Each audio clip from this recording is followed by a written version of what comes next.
بیا را بعضې مولیان را پاسې نو ډولونه یې راواخسته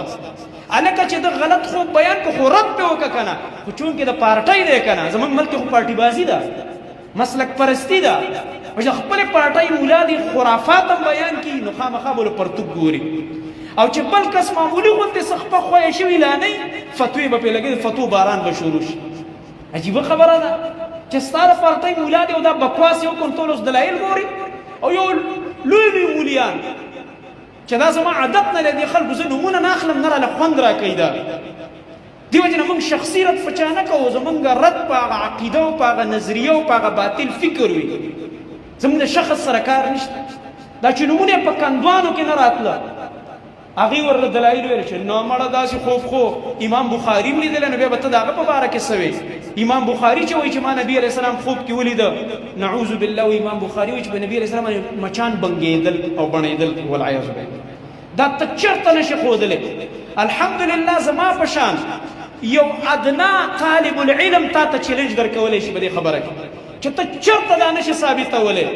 او د امام بخاري دا واقع دومره مشهوره ده چې په صحیح بخاري باندې چام شرح لیکلی کوم عالم دا خوب یې خامخا راوړی د امام بخاري ته پکې دا ثابته کړه چې په نبي علیه السلام مچان بنګېدل امام بخاري داسې نه وایي امام بخاري وایي ما خوب ولیده زما په لاس کې ببوزی دی وفي یدي مروحة زما په لاس کې یو ببوزی دی او نبی کریم صلی الله علیه وسلم په کټ کې تشریف فرما دی او په دې کې مچان راځي کوشش کوي چې په نبی علیه السلام کینی ناس پرې نه دي د الله بنده غلطه طریقه باندې خوب ولې بیانې د خپلې پارټۍ د مولا دفاع کې د خپلې پارټۍ د مولا د تحفظ دپاره اوس د پیغمبر بل توهین کې او په امام بخاري هم دروغ وایي د الله بنده امام بخاري وایي چې زه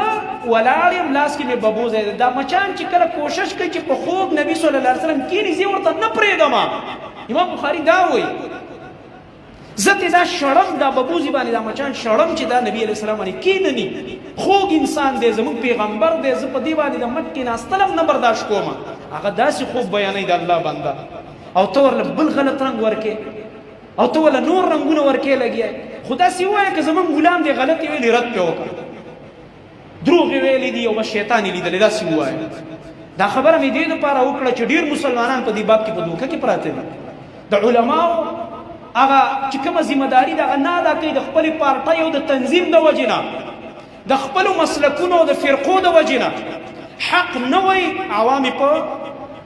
په یو خبط کې اچولي دي په یو